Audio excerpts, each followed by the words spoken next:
So it's my privilege today to welcome Professor Karla Pollmann as our speaker from the University of Kent, where, get my notes straight, so she did her PhD in the University of Bochum in 1990 and worked as Associate Professor at Constance University, spending 2 years then at University College London as the Alexander von Humboldt Fellow.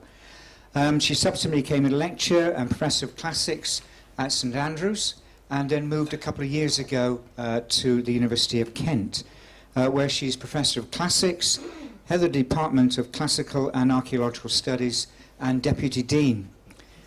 She's also the founder of the Centre for Early Christianity and its Reception, and is currently its director. Her research has spanned a number of different topics, including classical to late antiquity, patristics, the history of exegesis, and hermeneutics, and particularly relevant for today, the thought of Augustine of Hippo and its reception. So her talk today is going to be under the title, How Did Augustine's Thought Shape a Scientific Worldview? Can you welcome Karla?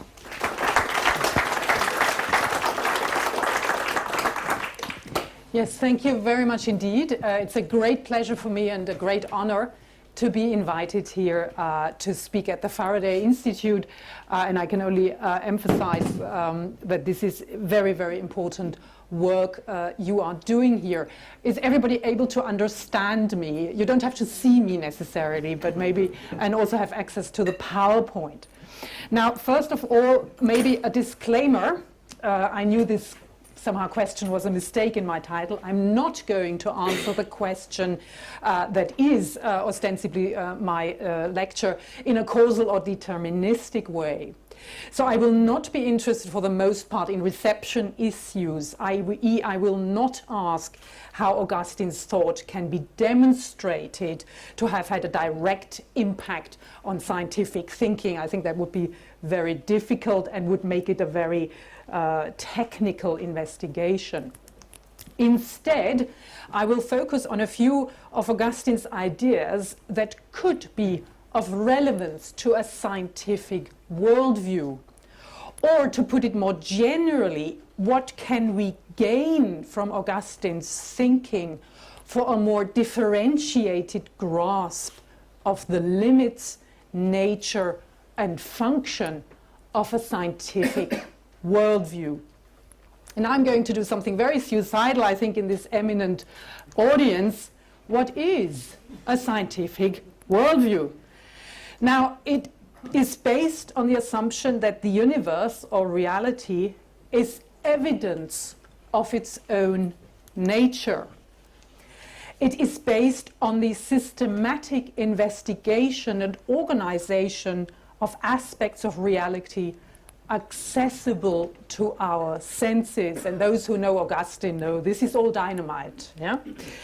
Then it is the empirical observation, falsifiable components, quantifiable results, repeatable experiments as a technique of research. There are underlying assumptions like following classical mechanism, materialism, again dynamite for Augustine, objectivity, whatever that means, and the irrelevance of the supernatural. I say irrelevance because, as you all know, not every scientist denies the supernatural, but it is not part of this kind of field of investigation. Then a scientific worldview would imply that pursuing it liberates from irrational superstition, subjective arbitrariness, and institutional suppression, or not? Is it democratic? Because everybody can in principle have access to this kind of knowledge. Does it generate power, wealth, and well-being? A lot of our civilization is based on such assumptions. Then there are various irritable things that start itching when we pursue this. Like, for instance, I'm sure all scientists, especially the practical ones, will agree, imprecise measurements can happen. Then the time vector is a complicated aspect that can complicate things, then is it one or indeed the only way of knowing reality? Huge debate. Then you have Einstein's theory of general relativity, that you can only express things in relation to one another, but it's very difficult to step out of a certain context to make clear-cut statements. And you can see this is a very fundamental issue that would not only be of relevance to a physicist like Einstein, but every philosopher, Immanuel Kant, for instance, would think about things like that as well. Then even scientific convictions can change. And finally, a worldview is a conventional, not the ultimate reality or explanation of reality. And convention means that one has to agree about something. And we as academics all know how hard that can be. Now I go even further out of my comfort zone by quoting a fellow German. We have to remember that what we observe is not nature in itself. Again, very philosophical attitude. But nature exposed to our method of questioning. I can look at the human being only at the skin, or only at some veins, or the eye, or only part of the eye. The existing scientific concepts cover always only a very limited part of reality. We have to dissect reality in order to make it manageable for investigation. And the other part, now this is Heisenberg, that has not yet been understood is infinite. Of course, the theologians among us find that delightful. So now I return, if you allow, to the world that is more my world, although I have just been interviewed and asked why actually is it your world, because it's so long ago and so dead. Late antiquity. Late antiquity is, as the word says, later than antiquity, and I see here a very eminent classicist, Pat, it's wonderful. And late antiquity is a period from roughly 300 to 600 AD. The heyday is the 4th and 5th century AD. It is clearly before the scientific turn, which makes, of course, the topic of my talk more complex. It is instead, and that will be very important in the talk, the age of exegesis, i.e. the interpretation of written documents and what has been called the textual turn. So it's not reality directly, but the concentration on texts. And this is also true of natural philosophy in that period. Cosmological speculations at that time tend to be developed in relation to a text, not by direct observation of nature. A very important difference to what we are doing today. And it is when you are a pagan, the reference text of authority is Plato's Timaeus, a text which by then is 800 years old. And then the Judeo-Christian tradition concentrates in its cosmological speculations, of course, on the Bible, especially Genesis chapters 1 to 3. Again, a text of a very, very old age. And I believe nothing could be further from how we would, as it were, think about cosmological speculations. Now, another important thing is that Max Weber actually made that discovery. I'm not entirely sure whether I agree, but he makes the point that Christians, by looking at the world as created by one God, thereby disenchant the world in the sense that because it's created, it's all consisting of objects, i.e. the stars are objects, the plants are objects. They are not divine entities in themselves. And he calls that disenchantment and sees that in a way as a way of enlightenment, because it's clear that if you see a tree, for instance, as an object rather than a nymph, for instance, you will have a different approach to it. We all know that from Indian cultures that have a different approach. And implicitly, of course, this disenchantment opens up possibilities of investing the world scientifically. And I will give you an instance of this disenchantment from Augustine himself. I quote, "It is one thing to say, if you drink this plant in powdered form, your stomach will stop hurting, and another to say, if you hang this plant round your neck, your stomach will stop hurting. In the one case, the health-giving mixture is commendable. In the other, the superstitious meaning is damnable." You see, of course, the beautiful rhetorician Augustine, putting this in nice antithetical parallelisms. And of course, he is also against superstition. So it's not only maybe a scientific endeavor that promotes that, but he, in that sense, pleads for such an attitude as well. Now, I have to come clear here immediately. I quote this from a book that is called De Doctrina Christiana, on Christian teaching, on Christian education, which is a very elitist book. It's a handbook, if you like, of Christian education directed at an elite. And it is, in a way, not surprising that Augustine makes a statement like this. He has written 5 million words, directed at very diverse audiences, and often his statements are dictated by the situation.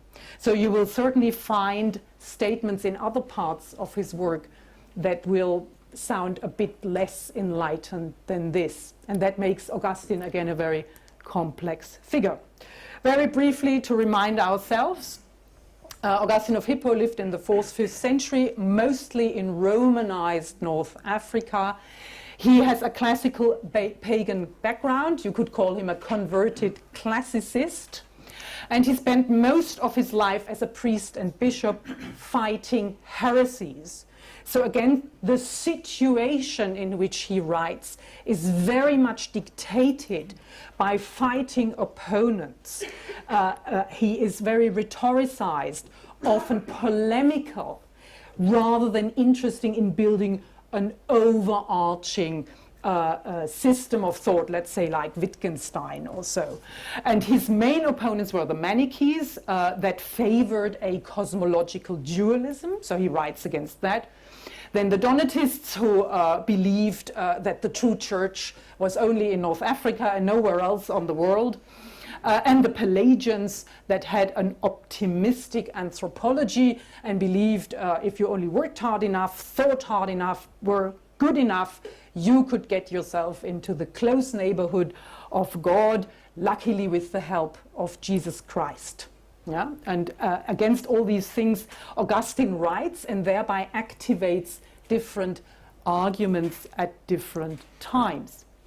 Now, the creation narrative of Genesis 1-3 is crucial for Augustine's theology as a whole. He interpreted this text, which is a kind of cosmological narrative, at least 5 times during his lifetime in different contexts. Yeah? And he was really the person that put this narrative into the center of what still dictates a lot of what we think, especially about human nature, the role of the human being in the world in relation to God.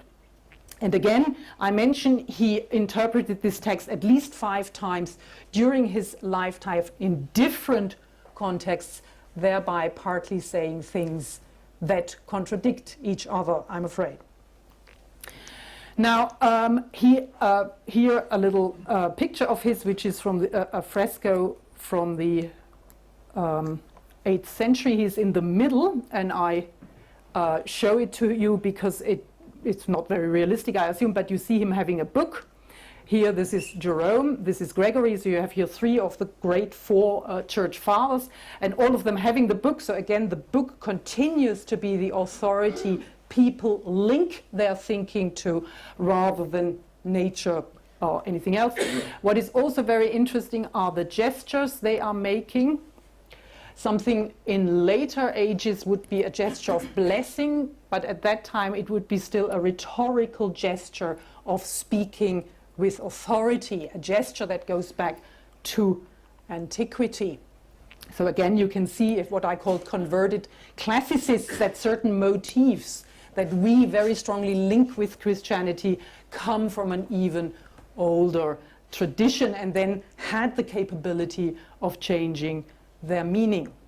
Now, the text I will concentrate on in particular, although not exclusively, is a very large commentary Augustine wrote with the title Literal Commentary on Genesis. It is a large work, several hundred pages, and arguably the most understudied text of Augustine. And of course, the title is a provocation, because in his time there was a lot of effort made to understand Genesis on an allegorical level, i.e. interpret it in a spiritual way rather than a literal way. Now, in order to give you a better understanding of how he approaches this text, the first thing to understand is that for him the Bible is a context in its own right. So whenever you look at some part of the Bible, other parts of the Bible can help to the understanding of different parts of the Bible. And so he refers, in order to explain the first 3 chapters of Genesis, to Ecclesiasticus. He who lives in eternity created everything at once. And therefore concludes, and I'm sorry, that is a disappointment to many literalists of today, that creation was simultaneous. God created everything in an instant, including time. There was no time before the creation. And therefore he says the 6 days of creation are a narrative that is not chronological. These are not 6 days, 24 hours, one after the other, but it is a logical unfolding that explains what happened in an instant. And it's clear to all of us, in order to explain millions and millions of things that happened in an instant, I need to unfold them in a narrative. And the second quote is one of his favorites in this explanation of Genesis, is a text from Wisdom. So these are completely different parts of the Old Testament. Very famous quote, God arranged all things in measure, number, and weight. And this is now a quote that was used very often in the history of reception, especially the 17th century, as a justification. One can say, okay, God used numbers, proportions, relations that are measured and that are accessible to our mind, and therefore we can understand creation better by investigating it numerically. So we are not doing anything bad, but we understand thereby nature better. So that would be, if you like, a scientific interpretation of this verse, and a justification that scientific activity that follows a certain numerical, arithmetic, geometric way of exploring the world are embedded in what creation consists of, to a large degree. And there is a very famous 13th century illumination. It's outside on one of the books, and I just love it. The creator God, clearly marked by the halo, doing his very best to create a beautifully shaped and proportioned world. Now, the interesting thing here is, I just emphasize, this is a scientific, if you like, interpretation of this verse. Now, geometry, even before Christianity, also got politicized. There is a famous saying by Plato, which is not really by Plato, you see the authority thing, which occurs in the 2nd century AD, that geometry assigns to the world things in a proportional way. Thereby, it is a science based on meritocracy. You get what you deserve. Whereas arithmetics, dealing with numbers, gives them out willy-nilly. Therefore, it's egalitarian and democratic.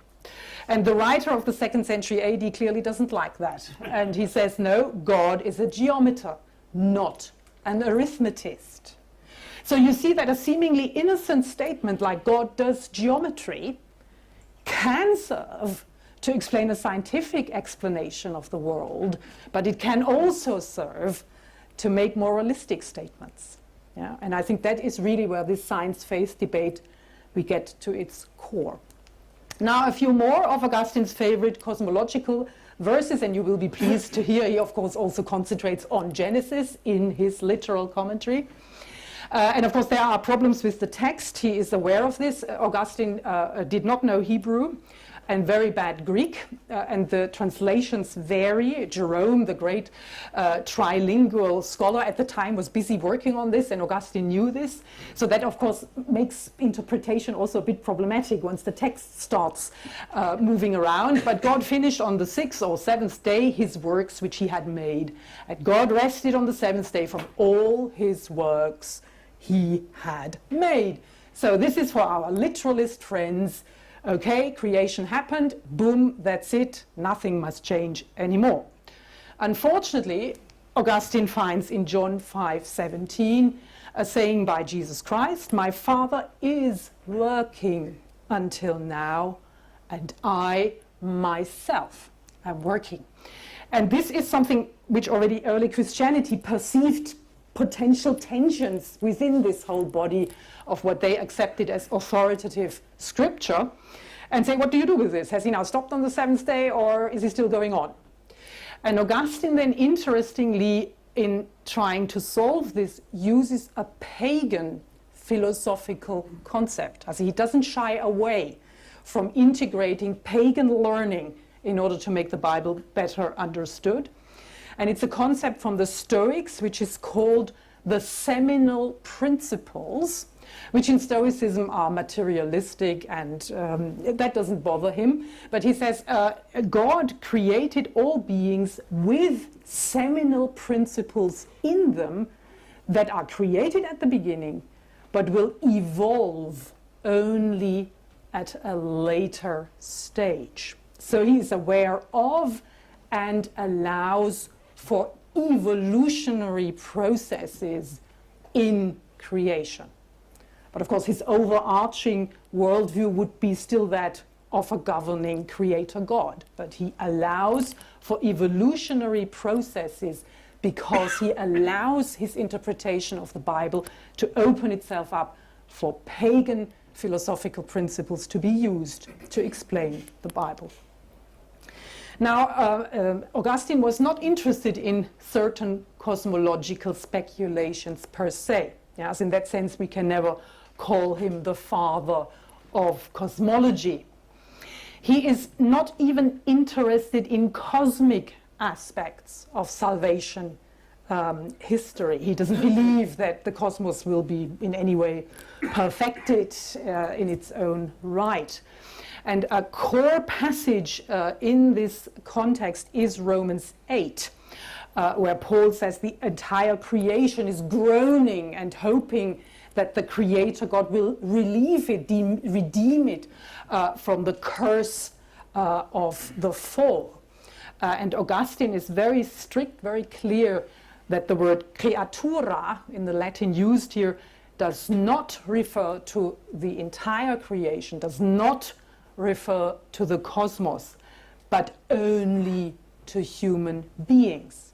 So when he speculates about cosmology or creation, he is interested at the human being as its center, as what difference does this make to us?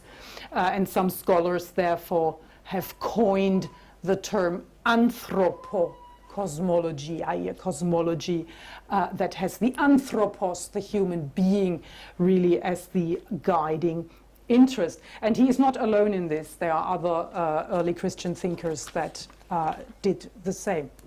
Now, very briefly, just to summarize where we got by now, Augustine does therefore not develop a cosmology as such in relation to Genesis, but sees it as an etiology, as a foundational story, almost like a origin narrative, explaining a big anthropology.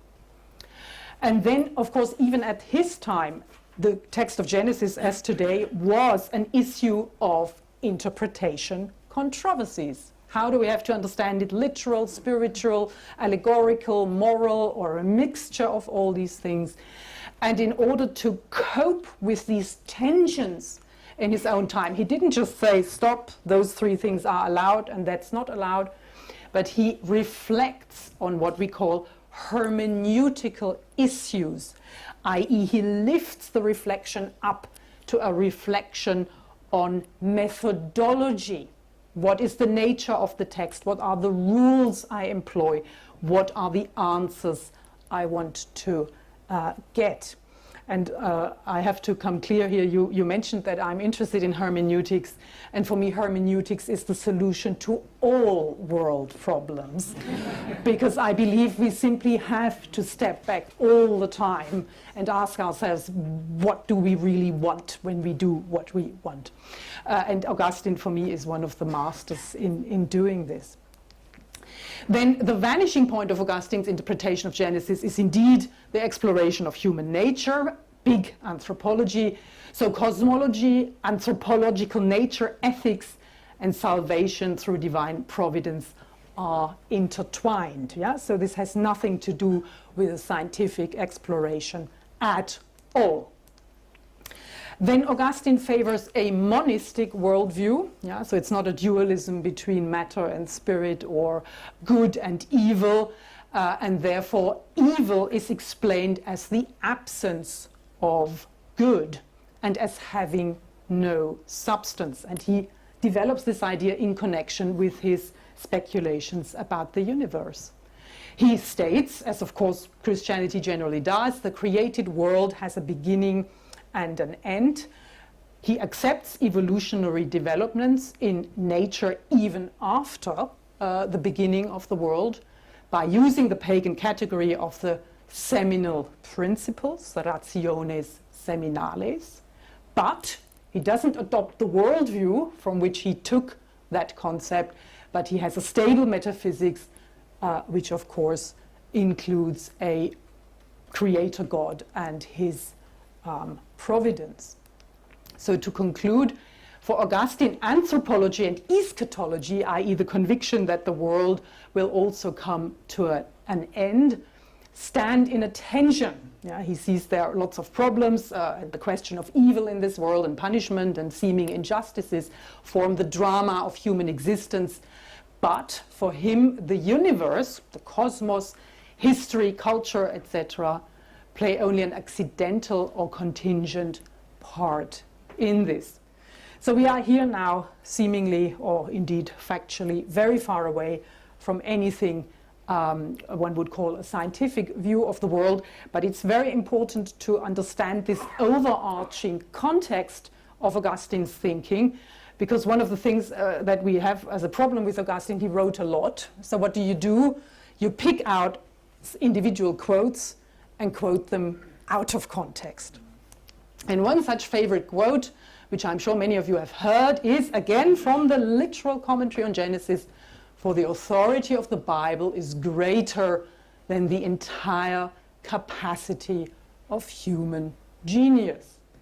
And of course, it's very tempting to interpret this as, you stop thinking, the Bible tells you what to think. And of course, what we have already understood, even if one were to follow that recipe, the very problem that the Bible seemingly has tensions, ambivalences, obscurities, make that almost impossible. Yeah? So even if I accept the Bible as my guiding text, I still need to strive for an understanding. Yeah?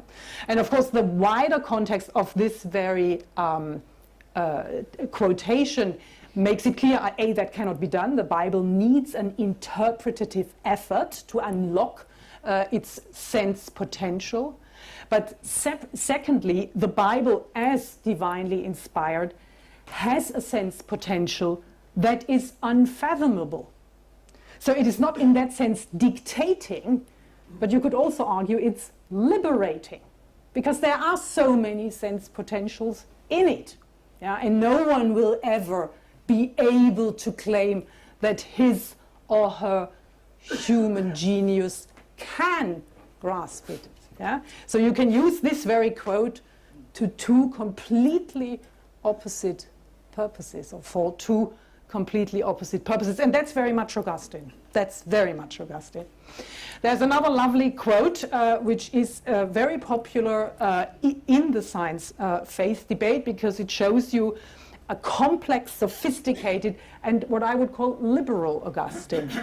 But if by any chance the pagan natural philosophers, also the cosmologists, should be able to prove a fact in such a way that it must not be doubted. So he accepts that that can happen. Reason is a path to understanding certain things. Then it must be demonstrated that what has been said in our books, i.e. the Bible, is not contradicting those true reasonings. Yeah? So he would say sometimes you have to accept when the, I don't know, natural scientists tell you the cosmos is round and not a skin, like the Psalms say or something, then you have to think, what could the skin in the Psalms really mean? And of course you can always find an answer, but you must then find an answer rather than say, no, it's not a sphere, it's a skin. He would find that self-righteous and unacceptable. And one man quoted this, whom you all know. Does anybody know who quoted this passage? Galileo Galilei. He quoted that, yeah? And of course, I think it's a wonderful text. I love quoting it, and it's very close, as you can see, again, in the general, in the literal commentary on Genesis. I think it's a beautiful quote.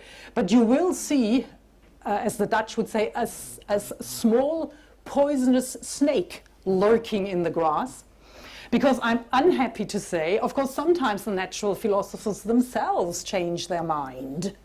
And if I then say, okay, the cosmos is not a skin but a sphere, and then I change my interpretation, and then other natural philosophers come and say, no, it's actually infinite and there is negative matter and string theory, then I have to change my exegesis again. Yeah? So one has to think very carefully how one does that. But as a if you like, a statement that the Bible should not be hermetically sealed off against other modes of thinking, and it should certainly not curb them or dictate them. That, I think, is embedded in this statement, and I think important for the context of my paper today.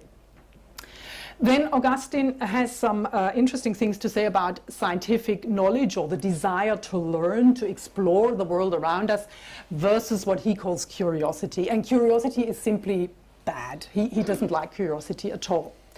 Curiosity as a morbid craving to scrutinize the secrets of the natural world that lie beyond our sight.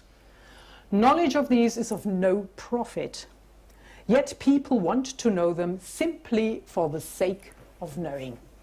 Now one has to say there are elements in this statement which are even out of date in his own time, because some of this knowledge was even then of profit. And he knew that. Let's say if you understood about the movement of the stars, you could travel more safely, especially on the oceans, because it gave you direction. Yeah? And of course the Romans in particular were very good in chemistry. They knew how to handle metals and do wonderful things. So the word "there is no profit" is a tricky one. And he does not really mean this in a practical sense, but in the sense it's not of profit for the things that really count in life, like the salvation of your soul. Yeah, so but it's a harsh statement, and he doesn't like curiosity simply for its own sake. However, in another work, and I've quoted from this before, an elitist intellectual work, he says certain knowledge, like zoology, botany, geology, astronomy, I hope these are all roughly sciences, is valuable if you use it for solving puzzles in Scripture. If there are difficult plant names or animals or stones mentioned, and you know what they are about, you can have an improved understanding of the Bible. So there is a more complex picture emerging. Curiosity, or the desire for knowledge as an end in itself, bad. Directed towards visible temporal things for their own sake, bad. I apologize to all scientists in the room, because that's the scientific method, everything perceivable through our senses. Augustine doesn't like this at all. But if you are curious or thirst for understanding as an inquiry to see God, truth, and love, that's good. And if you then, when you have this thirst for understanding, direct your desire for knowledge towards these visible temporal things, and they act as signs for the sake of a better understanding of Scripture, God, love, etc., yeah, God as the geometer, then that is a good thing. Yeah? And he accepts that there is not only the book of Scripture, but also the book of nature, from which we can learn something about its creator. So the question is, why does this all matter to Augustine? He insists that only the right understanding and explanation of the world enable us to grasp, as far as possible, God and the ultimate meaning and purpose of human life. And for Augustine, this is almost doesn't really need saying, whereas I think in the current debate, these things are sometimes a bit underplayed, that certain scientific methods do not carry with them a tool to judge the righteousness or the wrongness of how to apply certain things. Yeah? A method is just a method, and I use it or I don't. But the decision whether to use it and how and to which degree does not lie inherently in the method itself. And I think Augustine is very aware of this, or can make us more aware of that. So in that sense, one could say he favors contemplation or investigation of the cosmos, of reality, if it has a certain therapeutical effect on the soul. And that is something where he stands again in an old tradition, which is, for instance, promoted by an Epicurean thinker, Lucretius, that he would say, if you know about physics, if you know how the world came into being, vacuum, atoms, the void, and this all comes together by coincidence, and then what's the effect of that? Then you lose fear of the gods and of death, because you understand the mechanics behind that. So in a thinker like Lucretius, who denied the intervention of God or the gods in this universe, even he would insist the investigation of nature has a therapeutic consequence for the soul if you draw the right conclusions. And Augustine, to a certain degree, would have accepted that, but he would have embedded it in a different worldview. He would, of course, have said, of course, God intervenes, and it's God's creation. So you can contemplate the cosmos and come to completely different conclusions for your personal worldview. And that already is something that happened in antiquity. Now, some concrete implications of Augustine's cosmology, I should have put that in quotation marks, for what I would call a human worldview. Augustine accepts, and he writes this in his literal commentary on Genesis, that there is a cosmological necessity of temporal growth and decline of every creature. We have to accept that. So that's, in a way, a consequence of our knowledge, our understanding of the laws of nature, if you like. And that there is no shortcut to circumvent time and the necessity of change in this world. And he develops the idea that divine providence, which for him is a very important concept, is channeled in two ways. A, through nature and natural laws, so certain things were simply instituted by God and happen in their own right and can therefore be investigated. And also through his voluntary intervention, which is then harder to investigate because it's unpredictable. And he insists that due to our limited experience, these two channels cannot always be clearly distinguished. And of course, this is in clear contrast to a scientific worldview that would claim that everything can be, if you like, explained by nature or natural laws. Now, a further implication of what Augustine is saying is that he says we do not understand the nature of a being so perfectly that we can know whether what happens to it depends on internal or external reasons. So the nature versus nurture debate cannot be decided according to Augustine. So again, he would shun any kind of ideology, if you like, that would claim to be able to do that. And that is in itself interesting because it does not only contradict a scientific worldview, but it also contradicts a fundamentalist worldview. Yeah? Because if he says you can't decide it, you can also not claim, oh, it is, because you sinned that you have a cold today. Yeah? He says we cannot do this. But ultimately, he emphasizes that nothing happens to a being against either the necessity or the possibility of its nature, with its primary and supreme cause being the will of the Almighty God. And his monistic worldview puts pressure on humans as the deficient cause of all evil and results in a very negative anthropology. And especially these two final points, if you think about the question, how did Augustine contribute to a scientific worldview? Of course, these last 2 points contributed in the sense that then people, especially in the Enlightenment, found scientific discoveries a liberation from such a worldview, because it can be so oppressive, intellectually and institutionally, that one then says, well, then maybe a few natural laws are something I can feel more comfortable with, rather than being exposed to this very, very strict and challenging way of explaining the role of human beings in the world. And I think that has driven, especially since the Enlightenment, a lot of scientific exploration, that it is seen as a liberation of this way of thinking, and of course certain institutions that come with it. However, I think it has to be said, I think that's fair to say, that more recent developments like, for instance, epigenetics, that claim that if certain things happen in your ancestors, then your genetic makeup changes in a way that determines your own development, then you come again more into a world where also certain things are predetermined. So it is not necessarily that only a religious thinker can, if you like, become oppressive for those who follow this. Now, as a conclusion, Augustine and a scientific worldview, just to summarize a few important points. He was not interested in scientific thinking per se, not even as practiced in his own day. But he was not hostile against it either. He did not seal himself hermetically against it.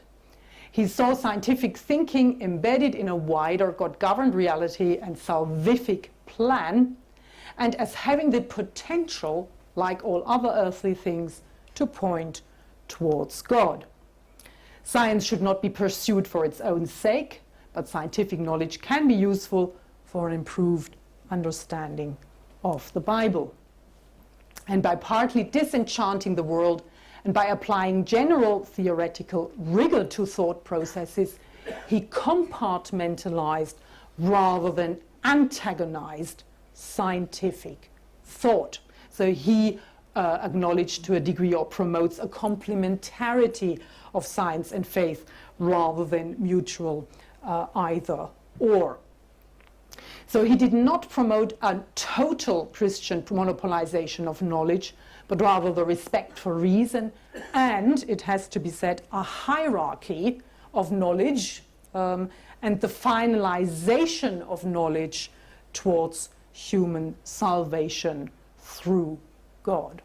So it is more a question of hierarchy and giving each discipline, each understanding of the world, its appropriate place, rather than punishing or ignoring certain accesses to an understanding in the favor of others. Thank you very much.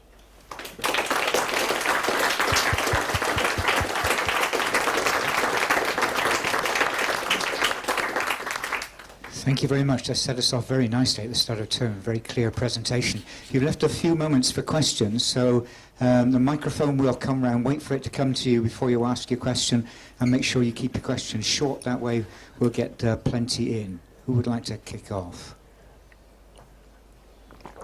There's one down here at the front. And if you want to stick your hand up while that question's going, I'll be able to keep my eye on you too. Hello. I was very struck on reading part of the Confessions of St. Augustine by his lengthy treatment of the concept that the world, in Genesis, that the world was without form. It seemed to worry him hugely. Can you throw some light on that? Yes. Not that much, I'm afraid, because I'm not an Aristotelian. But this is, again, this is a very important point you are making, because the Confessions are often seen as a Christian text for other Christians. But he is implicitly, constantly fighting or defending Christianity against critics. And of course, a pagan philosopher would normally argue that there was a substance, and then it had form or it had none, and it developed in a certain way. And these concepts, these especially Aristotle, developed by Aristotle, could be seen in conflict with what the Bible said. And so he tries in his paraphrases to make this plausible to a mind that would otherwise have difficulties with this narration. So Aristotle would be the one he would try to answer to, and the other one Plato. Yeah, so although he uses ostensibly only the Bible to argue these concepts, the way he is talking about it is triggered by competing models to explain the universe. One right at the back. So you mentioned the Augustine's sympathy towards the idea that the nature is a path to knowing him. Right? Yes, Yeah, yes. so the book of God's works, Yes. right? You can look at Yes. nature and find out something about God. Yes. What does that say about his view of natural evil? How would he deal with that? So evil in the absence of human sin, for example. How would he deal with that? What would you call such evil? Could you give an example for such evil? So a ichneumoniid wasp larva eating out a caterpillar from the inside. That's right. I just read that myself. Yes, yes, or a tsunami, maybe, if you like. Yes, as I don't think he knew about this wasp, but he could, of course, see that animals were killing others to eat, and he would certainly see there was natural disaster in the world, and there he would either say, "We do not know. There will be maybe a function, and we just don't understand it." And of course, say he would just say, I'm not competent to judge that. When it comes to natural disasters that befalls human beings, it depends very much on context. That's what I gave a warning. And I'm afraid he sometimes says it is there to test us, to test our strength in faith. And if you see this as a, if you like, pragmatic statement, that's true, because as long as we are happy, it's easy to believe in God. If we are unhappy, it's harder. In that sense, it's a good statement. If you link it with the will of God, you know, in the sense of, which country should I send a tsunami to today, you know, then it becomes cynical and terrible, yeah? And there one has to be very careful to look at the context and sometimes simply say, look, that's not a nice way of explaining things. But he would certainly say that sometimes these evil happen. The world is not, in that sense, perfect. He maintains the goodness of creation. He insists on the goodness of creation. But there do things happen in creation we have to endure, because we are mortal. We lost our immortality due to the fall. It's all our own fault, as there's nothing to feel good about here at all. And he acknowledges this. Yeah. In that sense, he answers theodicy with our own fault, and we have to go through this. Yeah. There he gets very, very severe. But with other, he would never be that banal that he would say someone gets an illness because they have sinned. He would not do that, because he would say, I cannot say. It could have the reason of a bacterium I don't know about also. Yeah? He would not do it in that way, but he would offer different ways of finding a way out of that. Thank you. There was a question, I think, in... Oh, you're going over that way. Go on. And then we'll take one over the back over here. Oh, thank you very much. Oh, hello. May I firstly say thank you so much for a really, really interesting talk. I found it very, very good. And I was interested in the fact that Augustine titled his work a literal Yeah. piece, which Yes. rather implies that he might not have entitled it that. He might have entitled it a spiritual or a... Yeah. In which case, does that mean that the general thinking of people who were reading and writing at the time would not have written a literal thing? In other words, was there already at Augustine's time a split in thinking between a scientific view and a so-called spiritual view? Or was there already, right then, a kind of antithesis between these two ways of thinking? Yes, you understand Augustine very well. It was not so much that the literalists would be the scientific people, but the literalists could easily be vulnerable to criticism from an educated pagan elite. That was simply the historical situation of his time, that if an educated pagan philosopher like Porphyry, for instance, read Genesis, and unfortunately he did, then he would say, look, this is just ridiculous, yeah, and what we are doing is so much better. So it comes from that angle, and it comes from the angle that you have certain so-called heresies. I mentioned the Manichees, and they developed, if you like, concepts of cosmological explanation that used Genesis but embedded it in a wider Manichaean or Gnostic narrative. And then they also would do funny things with the text. And Augustine is very much someone a bit like Zorro, lots of swords in his hands. And he fights all these opponents at the same time.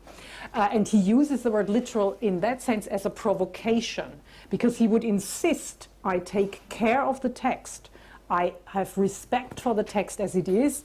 I don't want to go onto the escape route that I say, oh yeah, you have to understand the sea as our subconscious and the heavens as God's glory. Then you have no cosmological problems. So he wants to face the music, yeah, and then meditate about what is written, the letter of the word, the literal letter one by one, and then make sense of it in a way that he hopes would satisfy these criticisms. And you could call them partly they are driven by pseudo-scientific or pseudo-natural philosophy or cosmological speculations of the movements of the time, which we would presumably not necessarily call scientific ourselves, but which were the debates at the time, yes. And he does not take the spiritual escape route, which for instance, Origen did. He said that's all not historical, but it gives us an understanding about how we are, who we are, where we come from, in a more abstract way. Then you escape that problem. So in that sense, yes. He doesn't want to go away from the problem. Yeah. Thank you. One question, I think, in the middle at the back there. Might I be forgiven for thinking that Augustine would have considered idle curiosity to be a natural evil? And more important, do you think that perceptions of Augustine have contributed more to a hierarchy of knowledge or a hierarchy of confusion? Thank you. I think that is indeed the case. I think he has contributed to both. And I think I was busy for 10 years with a big project about investigating the reception or the impact Augustine's thinking had through the ages, including areas beyond the narrow confinements of theology. And I think the most important lesson I have learned from that is that Augustine is as good as the reader that deals with him. And yeah, so both, what you say, both is right. Thank you. I'll take one last question from over the back over there, I think. Thank you. Thank you. Thank you very much for a stimulating lecture. I was surprised that you didn't discuss at any point Augustine's doctrine of creation out of nothing, which, though he doesn't come up with it, it's around quite a long time before he comes to write. He is certainly the pioneer of that doctrine, and it represents a very clear break, as I understand it, from, say, Neoplatonic ideas about emanation or Manichaean ideas about the intrinsic, the co-primacy of good and evil. And it seems to me that it's a doctrine that clarifies a lot of current cosmological thinking in all sorts of interesting ways. I just wondered if you could just briefly see how you think that fits into his understanding of the compatibility of scientific and theological worldviews. Yes, thank you very much. Yes, creation out of nothing, it goes back beyond Augustine. There were earlier people who also believed that. And I think we had an earlier question that also, yes, the first question, actually, it has to do with cosmological speculations, whether there is an eternal chaotic matter without form, and then you have a designer god that simply uses that matter and shapes it, which immediately implies a sort of dualism, because you have then this divine super sort of thing and a matter, and the two interact. And of course he doesn't want that. He wants a monistic worldview and others for him as well. So you have God and God alone, and then he creates everything, including this formless matter, this chaos. Yeah, this goes also clearly against Plato. I did not mention it, I think, but I'm happy to be enlightened here by you. I could not see a direct consequence for a scientific worldview, because you can presumably play with either, but maybe you see here something I don't see. No, I mean, I won't. Yeah. We could just discuss it afterwards. I suppose one obvious connection would be the Hawking-Penrose singularity theorem, and so some might want to press that and align it with. I wouldn't, but some might. Okay. Yes. No. I mean, as soon as you come to very advanced, very modern speculations about the cosmos, to me, quite frankly, they sound like certain things I read in the early Christians anyway. So that's absolutely right. Yes. Yes. But that would be way beyond what I felt I can honestly offer you here from my Thank you area very of much competence. indeed. But it's a very good point. Yeah. Thank you. At that point, we'll draw our questions to a close. We've been treated to a very clear exposition today. My mind has been stretched and it's been informed, and I've very much enjoyed today, and I hope you have as well. Will you join me in thanking Professor Pollmann?